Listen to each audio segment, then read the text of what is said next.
Selamat datang di channel Simar Imam. Sembari mendengarkan tinggalkan like dan komentarnya bosku.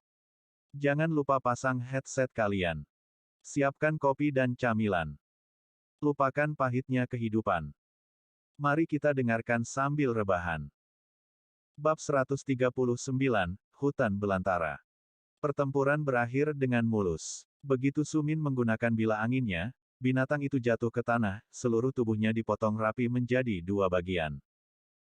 Tentara bayaran terkejut dengan kemudahan, keterampilan, dan ketepatan serangan Sumin. Melihat betapa mudahnya Sumin menyingkirkan binatang buas ini, yang menyebabkan kelompok besar mereka menderita luka parah dan hampir mati, membuat semua orang tercengang. Saudaraku, terima kasih atas dukunganmu. Seorang pria melangkah maju. Tubuhnya kokoh, dan dia tampak berusia sekitar 40 tahun. Suaranya kasar dan rendah, seluruh tubuhnya ditutupi dengan luka dan luka yang dangkal atau lebih dalam. Pakaiannya compang camping, tapi dia sepertinya tidak keberatan. Semua orang merawat yang terluka. Pria itu memanggil sebelum dia sekali lagi menoleh untuk melihat Sumin. Saudara ahli, bolehkah saya menanyakan nama Anda? Mengetahui nama dermawan kami akan menjadi kehormatan besar, lanjut pria itu dengan sopan. Melihat Sumin, dia bingung dengan usia Sumin. Dia terlihat sangat muda tetapi bertarung dengan sangat sengit. Usianya, menurut penampilannya tidak mungkin setua itu, tapi dia jelas tidak berumur 20 tahun. Meskipun demikian, kekuatannya tampak di luar dirinya. Apakah dia mungkin seorang dewa kuno yang entah bagaimana berhasil mempertahankan penampilan mudanya? Nama saya Sumin, Sumin memperkenalkan dirinya sambil tersenyum. Jangan merasa terlalu bersyukur karena aku campur tangan dengan urusanmu, lanjutnya, aku punya alasan untuk menyelamatkan kalian semua. Kamu tahu, aku tersesat di hutan belantara ini. Aku sama sekali tidak tahu di mana aku berada, aku juga tidak tahu bagaimana cara meninggalkan tempat ini. Saya berharap bisa mengikuti grup Anda sampai Anda meninggalkan daerah ini dan kembali ke kota semacam itu. Pemimpin kelompok tercengang mendengar Sumin berbicara dengan jujur. Untuk berpikir bahwa ahli yang begitu terhormat telah tersesat. Bagaimana ini mungkin? Meskipun dia tahu ada lebih banyak alasan daripada apa yang dikatakan Sumin, dia juga tahu tidak mungkin dia mempertanyakan dermawan mereka. Terima kasih atas kebaikanmu. Pemimpin mengucapkan terima kasih dan dengan cepat mengabaikan alasan Sumin mengapa dia tersesat. Sebaliknya, dia fokus pada hal positif dari situasi baru ini.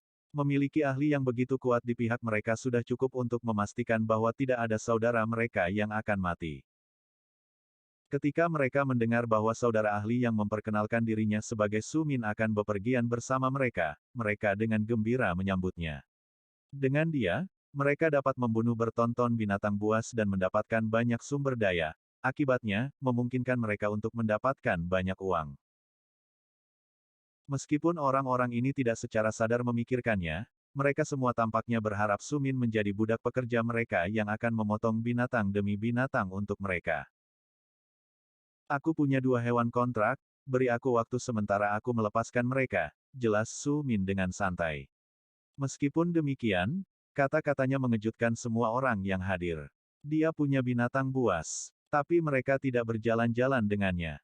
Apakah ini berarti dia memiliki tas giok? Ini terlalu luar biasa. Harga tas giok sangat tinggi sehingga mereka bahkan tidak akan pernah bisa melihatnya. Meskipun tentara bayaran berpikir seperti itu, mereka semua menatap Sumin saat dia menemukan tas dan membukanya. 2 binatang tiba-tiba muncul di sisinya, keduanya terlihat sangat ganas. Saudara-saudara tentara bayaran ini menjalani kehidupan di mana mereka mencari nafkah dari berburu binatang buas, tetapi ketika mereka melihat 2 binatang buas yang luar biasa ini di sisi Sumin, mereka bingung untuk berkata-kata. Jenis binatang apa mereka? Mereka belum pernah melihat salah satu dari jenis binatang ini sebelumnya. Tidak dapat dipahami untuk memahami meskipun binatang buas ini berdiri di depan mereka. Singa itu begitu besar, begitu kuat, dan begitu menakutkan sehingga saudara-saudara itu merasa jantung mereka berdebar melihatnya. Sedangkan ular, meski sama-sama berbahaya, memiliki bahaya yang memikat dan indah. Itu seperti sirene sesaat sebelum seseorang dibujuk ke dalam air, begitu indah sehingga orang tidak dapat menolaknya. Siapakah pria berpenampilan muda yang memiliki kedua binatang buas di sisinya?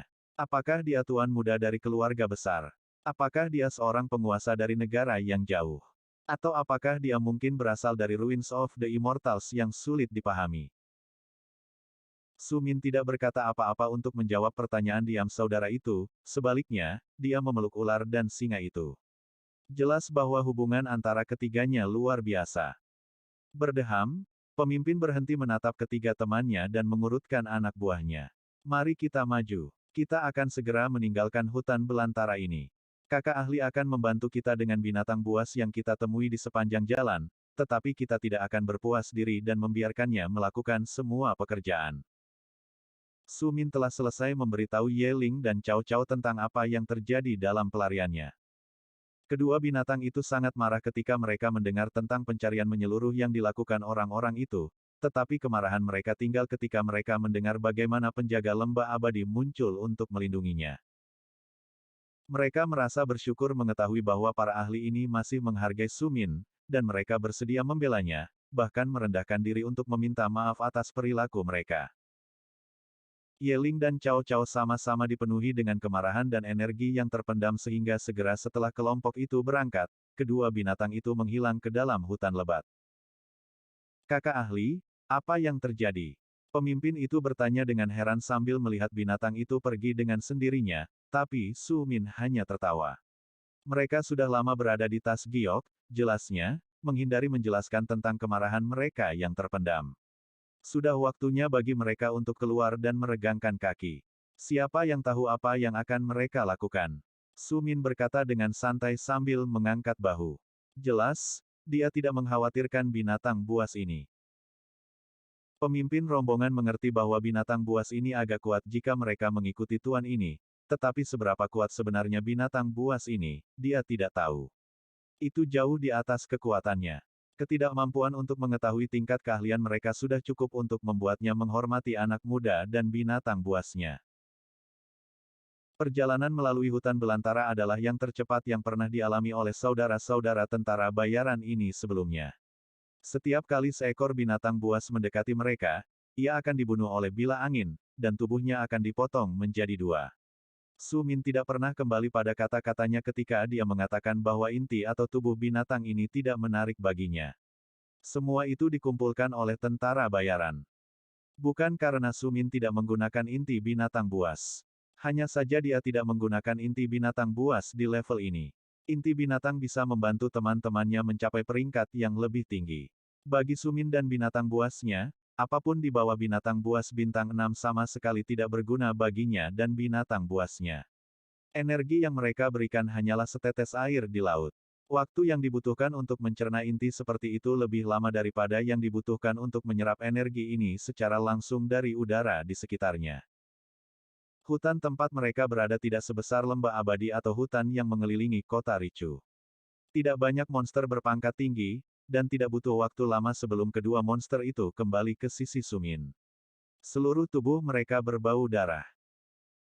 Kamu bau? Su Min tertawa. Berapa banyak yang kamu bunuh kali ini hingga baunya begitu buruk? Baik Ye Ling maupun Cao Cao tidak menjawab. Mereka tahu Su Min tidak keberatan jika mereka berbau darah dan kematian karena Su Min telah membunuh lebih banyak orang daripada yang pernah mereka lakukan. Selain itu, Su Min sudah terbiasa dengan aromanya, tetapi untuk anggota kelompok lainnya, aroma darah membuat mereka merasa tidak nyaman dan sedikit tidak nyaman. Tidak butuh waktu lama sebelum mereka berhasil mencapai pinggiran hutan. Tanah subur bisa dilihat sejauh mata memandang. Ladang dengan biji-bijian dan tanaman lainnya bergoyang tertiup angin. Para petani terlihat sedang merawat tanaman ini, dan beberapa ladang dipenuhi dengan ternak. Kami semua tinggal di sebuah desa kecil, kata sang pemimpin meminta maaf, tetapi kami memiliki kota yang lebih besar tidak terlalu jauh. Kami akan membawamu ke sana karena kami memiliki banyak barang yang perlu kami jual hari ini. Mereka telah mengisi semua harta penyimpanan mereka dengan mayat binatang buas, dan mayat ini harus dijual. Menjualnya di desa tidak mungkin karena tidak ada yang mampu membeli mayat binatang buas. Karena itu mereka harus pergi ke kota-kota besar untuk menukar mayat-mayat ini dengan uang. Kalau begitu, terima kasih sudah mengizinkanku ikut, Su Min tersenyum. Kelompok itu kemudian melangkah keluar dari hutan belantara dan menuju jalan yang langsung menuju ke kota. Saudara-saudara dipenuhi dengan kebebasan dan kemudahan. Mereka ragu-ragu di hutan belantara karena mereka tidak pernah tahu kapan seekor binatang buas akan melompat ke depan mereka. Namun, sekarang mereka aman. Mereka memiliki harta penyimpanan mereka yang penuh dengan harta, dan kelompok mereka dilindungi tidak hanya oleh seorang ahli yang terhormat tetapi juga oleh dua binatang buasnya. Semua orang dalam grup sedang mengobrol satu sama lain, tawa bergema di ladang, dan semua orang benar-benar merasa keberuntungan ada di pihak mereka. Mereka mengerti bahwa dengan pekerjaan mereka, kematian bisa datang kapan saja. Namun kali ini, tidak ada yang meninggal, mereka telah mendapatkan cukup uang untuk hidup setidaknya selama 1 tahun tanpa harus khawatir tentang berburu dan mereka telah bertemu dengan sekutu yang berharga. Itu adalah misi yang berhasil. Meski begitu, mereka kemungkinan besar akan menghabiskan uang yang mereka peroleh untuk sumber daya atau senjata untuk meningkatkan kinerja mereka untuk memastikan bahwa lebih banyak yang akan bertahan saat mereka memasuki hutan berikutnya. Mereka menyadari bahwa bertemu dengan seorang ahli seperti Su Min adalah kesempatan sekali seumur hidup, jadi mereka tidak dapat mengandalkan kekuatannya yang luar biasa. Su Min tidak berpartisipasi dalam pembicaraan. Dia selalu waspada. Meskipun dia tidak lagi berada di Ruins of the Immortals, dia mengalami kesulitan untuk sepenuhnya melepaskan perasaan diburu. Ketika dia berpikir tentang bagaimana seorang dewa mengejarnya, menginginkan kematiannya, hawa dingin menjalar di punggungnya. Yeling dan Cao Cao juga waspada. Keduanya terus mengamati sekeliling mereka, tetapi tidak peduli apapun yang terjadi. Tidak ada yang muncul dari langit biru dan semakin jauh mereka meninggalkan reruntuhan keabadian, semakin tenang Su Min. Mereka berjalan sepanjang hari. Senyum kecil muncul di wajah Su Min. Dia diingatkan tentang bagaimana dia berjalan dari kota ke kota ketika dia berangkat dan semua yang terjadi padanya selama perjalanan panjang ini. Dia mulai sebagai pengungsi. Dia telah menemukan tuannya dan melangkah ke dunia seorang pejuang. Dia telah bertemu Cao Cao dan keluarganya, dan kemudian dia pergi ke kota Ricu di mana dia bertemu dengan Yong Meilin. Perjalanannya ke Ruins of the Immortal sangat mengasyikkan. Dia telah bertemu begitu banyak ahli di sana yang menyambutnya. Ini membuatnya merasa dia bahkan telah menemukan tempat yang bisa dia sebut rumah. Namun, dia harus menyelesaikan tugas terakhirnya, untuk membalas dendam. Semuanya telah datang ke lingkaran yang bagus. Semua yang dia alami dan kemanapun dia pergi akhirnya membiarkannya kembali ke tempat semuanya dimulai. Su Min merasakan perlunya pembalasan dendam yang belum pernah terjadi sebelumnya jauh di dalam dirinya. Sudah bertahun-tahun sejak dia menjadi anak laki-laki berusia 8 tahun yang naif yang melarikan diri dari keluarga Zong. Sekarang dia masih muda, tapi kali ini dia tidak akan lari lagi. Kali ini dia akan kembali dan menunjukkan kepada mereka semua betapa menakutkannya dia sebenarnya. Bab 140, dibanjiri. Kelompok itu mencapai kota tepat saat matahari terbenam di kejauhan. Mereka bergegas untuk memastikan bahwa mereka akan berhasil masuk ke kota sebelum gerbang ditutup untuk malam itu. Kota itu ramai dengan energi. Semua orang keluar masuk, beberapa mencari makanan, yang lain menjual dagangan. Begitu mereka sampai di sisi lain gerbang, Su Min menoleh untuk melihat kelompok tentara bayaran. Dia membungkuk sedikit kepada mereka, menandakan kepergiannya. Mereka juga membungkuk sebagai balasannya. Terima kasih telah membawaku keluar dari hutan belantara. Terima kasih telah menunjukkan jalan ke kota ini. Sekarang aku akan pergi karena ada beberapa hal yang harus aku tangani, kata Su Min dengan sopan. Dia menegakkan punggungnya setelah itu dia, Cao Cao dan Ye Ling berbalik untuk pergi. Tentara bayaran tidak mencoba menghentikannya. Mereka semua menyadari betapa kuatnya dia, dan mereka sudah mendapat manfaat darinya. Mereka tidak bisa berharap untuk mendapatkan lebih banyak darinya daripada yang sudah mereka miliki. Kami berdoa untuk keselamatanmu, gumam pemimpin tentara bayaran sebelum kelompok itu juga mulai berjalan cepat menuju toko-toko yang akan membeli mayat dan inti binatang buas. Sedangkan Su Min tidak terburu-buru untuk melewati kota. Dia merasakan relaksasi yang baru ditemukan yang sudah lama tidak dia alami, dan dia tidak bisa menahan senyum. Setiap kali mereka menemukan toko yang menjual makanan, dia akan membeli sedikit dan berbagi dengan teman-temannya yang menyebabkan kemajuan mereka agak lambat. Rombongan pengelana itu sangat mengganggu orang yang lewat yang melihat mereka. Semua orang terkejut ketika mereka melihat Sumin dan dua binatang buasnya yang luar biasa berjalan melalui jalan-jalan yang ramai. Bisikan mulai menyebar ke seluruh kota dalam waktu kurang dari 1/4 jam. Seorang ahli tak dikenal telah muncul di kota. Kekuatannya tidak diketahui karena belum ada yang bisa mengukurnya. Di sisinya berjalan dua binatang buas luar biasa yang didambakan siapapun. Berita ini segera sampai ke telinga para petinggi kota. Semuanya mulai berpikir, bertanya, khawatir. Siapa ahli yang muncul ini? Agar tidak dapat melihat melalui basis kultivasinya, dia harus setidaknya menjadi bintang ke-6 atau ke-7. Meskipun rakyat jelata bintang 5 sangat langka, mereka memang ada di kota. Jika mereka tidak bisa melihat kekuatannya, maka dia harus lebih kuat dari peringkat ini. Merekrut orang seperti itu dapat menentukan apakah seseorang akan menjadi keluarga teratas di kota atau tidak. Semua orang mulai mengirim tuan dan nyonya muda mereka untuk menghibur dan memikat ahli ini. Mau makan apa malam ini? Su Min bertanya pada Cao Cao dan Ye Ling. Mereka bertiga menemukan penginapan besar yang sepertinya memiliki kamar yang cukup besar untuk mereka semua. Su Min tidak menyadari apa yang terjadi di antara kelas atas di kota ini, tapi sejujurnya, bahkan jika dia tahu, dia tidak akan peduli. Kota ini hanyalah perhentian dalam perjalanannya menuju keluarga Zhong dan balas dendamnya. Ini bukan tempat di mana dia akan tinggal lama. Aku ingin domba panggang, kata Ye Ling dengan kerinduan dalam suaranya.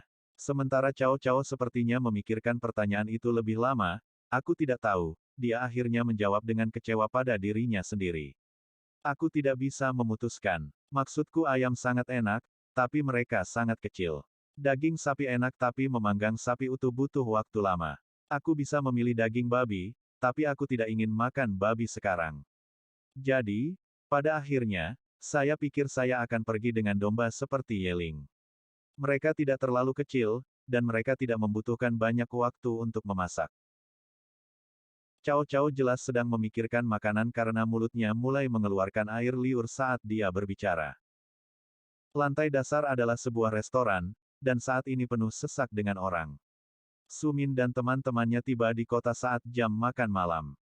Akibatnya, sebagian besar kota dipenuhi dengan kehidupan, tetapi tidak ada tempat yang lebih semarak daripada restoran. Ini adalah penginapan kelas atas, dan restoran di dalamnya juga untuk bagian kota yang lebih kaya.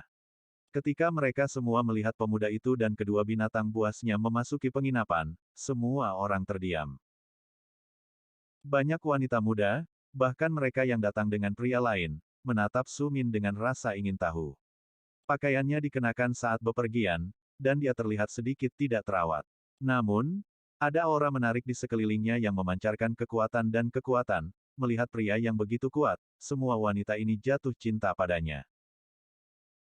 Su Min bahkan tidak melirik orang-orang di dalam restoran, sebagai gantinya, dia langsung pergi ke konter tempat dia melihat ke penjaga penginapan. Saya ingin kamar terbesar Anda tersedia. Su Min bertanya sambil meletakkan beberapa emas di atas meja. Aku juga membutuhkanmu untuk memanggang 2 ekor domba untuk temanku dan membawakan beberapa hidangan dan anggur untuk kumakan. Emas yang diletakkan Su Min di atas meja mungkin tidak terlalu berarti bagi seorang kultivator seperti Su Min. Namun, kekayaan itu lebih dari cukup untuk membayar setengah tahun penuh tinggal di penginapan dengan makan 3 kali sehari. Dengan kata lain, kekayaan itu bisa memberi makan seluruh keluarga selama setahun penuh dan mata penjaga penginapan bersinar dengan rakus saat dia menerimanya. Su Min biasanya tidak terlalu boros dengan uangnya, meskipun demikian, dia mengerti bahwa ketika dia datang dengan 2 binatang besar, jelas bahwa akan ada ketidaknyamanan bagi penginapan. Binatang buas itu makan cukup banyak. Selain itu, mereka juga membutuhkan kamar mereka dibersihkan dari furnitur berlebih karena hanya ada ruang untuk tempat tidur jika mereka ingin menyesuaikannya. Secara keseluruhan, Su Min ingin tetap damai dan nyaman. Dia tidak ingin membuat pemilik penginapan bekerja ekstra tanpa keuntungan karena dia tahu pemilik penginapan tidak akan benar-benar bekerja. Jadi dia memutuskan untuk melakukan apa yang dia bisa untuk membuatnya puas, dan kepingan emas ini pasti memuaskannya. Tepat ketika Sumin hendak menaiki tangga ke kamarnya, seorang wanita muda masuk ke penginapan. Matanya memindai ke seluruh lantai. Ketika mereka mendarat di Sumin, kejutan singkat muncul yang dengan cepat digantikan oleh kesenangan. Sepertinya dia baru saja melihat seorang teman lama lagi, tetapi Sumin yakin dia belum pernah bertemu dengannya sebelumnya. Pakar yang terhormat, dia memanggil dengan suara merdu yang mengalir seperti sungai yang lembut yang menenangkan pikiran orang-orang yang mendengarnya. Aku benar-benar beruntung bertemu dengan ahli yang terhormat ini segera, lanjutnya sambil mendekati Sumin yang berdiri dan mengerutkan kening. Apakah saya mengenal Anda? Sumin bertanya sementara Cao Cao dan Ye Ling melihat wanita itu lebih dekat. Hei, dia cukup tampan, kata Ye Ling dengan senyum lebar sambil menatap wanita itu dengan penuh minat. Ditatap oleh binatang buas yang tampak begitu ganas, wanita itu hanya bisa sedikit menggigil. Meskipun demikian, dia dengan cepat menguasai dirinya dan berdeham. Kami belum pernah merasa senang bertemu sebelumnya, katanya sambil menggelengkan kepalanya meminta maaf. Sesuai dengan singa, dia memang tampan. Dikenal sebagai peri kota, setiap tuan muda akan melompat ke panggilannya. Inilah alasan mengapa ayahnya mengirimnya untuk berurusan dengan pemuda ini, namun, ketika dia tiba di depannya, dia bahkan tidak meliriknya dengan benar. Jelas bahwa dia tidak menarik baginya. Dan apa yang kamu inginkan dariku? Sumin bertanya dengan tidak sabar. Dia jelas sangat ingin pergi dan pergi ke kamar yang telah disiapkan untuknya. Bisakah aku bicara denganmu? Hanya kita berdua. Dia bertanya dengan sopan. Dia sama sekali tidak terganggu oleh perilaku kasarnya. Sumin melihat sekeliling mereka dan memperhatikan bahwa seluruh restoran hening, semua orang melihat mereka. Ketika matanya melirik ke seluruh ruangan, tidak ada yang berani menatap matanya. Menghela nafas berat, Sumin bisa menebak untuk apa wanita itu ada di sini. Dia tidak mau membuang waktu, jadi dia hanya menatap lurus ke matanya, bahkan tidak repot-repot untuk memeriksa tubuhnya. Saya hanya sementara di kota ini, katanya lurus ke depan, saya akan berada di sini untuk sementara waktu, beberapa hari. Kemudian saya akan pergi ke tempat lain. Saya tidak tertarik untuk tinggal di sini lebih lama dari yang diperlukan, saya memiliki hal-hal yang harus saya perhatikan. Karena itu, Sumin kembali ke tangga dan mulai berjalan. Dia sama sekali tidak peduli dengan gadis yang dia tinggalkan di bawah ini. Betapa mendominasi. Ini adalah kalimat yang kebanyakan diucapkan sesudahnya oleh semua orang di seluruh restoran. Pria muda yang tampaknya belum berusia 20 tahun itu begitu kuat sehingga bahkan gadis yang terkenal karena bakatnya di kota ini tidak mampu melihatnya. Dia bahkan tidak bisa melihat melalui kekuatan teman binatangnya. Merasa dirugikan dan malu, wajah gadis muda itu berubah antara merah dan pucat sampai akhirnya sadar kembali. Dengan rendah hati dia berbalik untuk pergi. Dia tidak akan tinggal di penginapan ini dan membuat lebih banyak lagi obrolan tentang dia, sebaliknya, dia langsung pindah kembali ke rumah ayahnya untuk menyerahkan pesan yang telah diberikan kepadanya. Akankah aku menjadi kuat dan mengesankan suatu hari nanti? Gadis itu bertanya pada dirinya sendiri ketika dia sampai di mansion, tetapi dia hanya bisa menggelengkan kepalanya. Dia bahkan tidak mampu mengatakan seberapa kuat dia, bagaimana dia bisa tahu jika dia bisa mencapai pangkatnya. Sumin bahkan tidak berpikir dua kali tentang gadis itu. Ketika dia mulai menaiki tangga, tetapi ketika dia sampai di kamar, dia dihentikan sekali lagi. Ahli muda, saya Feng Ling, tuan muda dari keluarga Feng. Saya telah mendengar bahwa seorang ahli tidak seperti yang lain telah mencapai kota dan bertanya-tanya. Kali ini pria itu bahkan tidak sempat menyelesaikan kalimatnya sebelum Sumin memelototinya dengan tatapan tajam. Tuan muda melangkah mundur ketakutan. Tatapan tajam itu begitu tajam sehingga dia merasa seolah-olah Sumin melihat pikiran terdalamnya. Aku hanya mampir sebentar, kata Sumin dengan suara datar dan kesal, aku tidak akan lama di sini, jadi jangan repot-repot mencoba menjilatku. Tanpa berkata apa-apa lagi, Sumin memasuki ruangan dan menutup pintu di belakangnya, tepat di hadapan Feng Ling ini. Feng Ling terkenal di dalam kota sebagai tuan muda yang sombong yang akan melakukan apa saja dengan kekuatannya untuk mendapatkan apa yang diinginkannya. Dia adalah seseorang yang menginginkan rasa hormat lebih dari apapun. Tuan muda ini tidak tersinggung oleh tindakan Su Min jika dia merasa lega. Setiap kali Su Min menatapnya, dia merasa bahwa dia sedang berbicara dengan binatang buas yang bisa membunuhnya kapan saja. Merasa seolah baru saja lolos dari kematian, Feng Ling meninggalkan penginapan dengan kaki gemetar. Namun demikian, dia bukan satu-satunya orang yang datang. Satu demi satu muncul di penginapan dan pergi ke kamar tempat Su Min berada. Ada begitu banyak sehingga Su Min akhirnya terpaksa berbicara dengan pemilik penginapan dan menyuruhnya meninggalkan pesan bahwa dia akan berada di sini hanya untuk beberapa hari.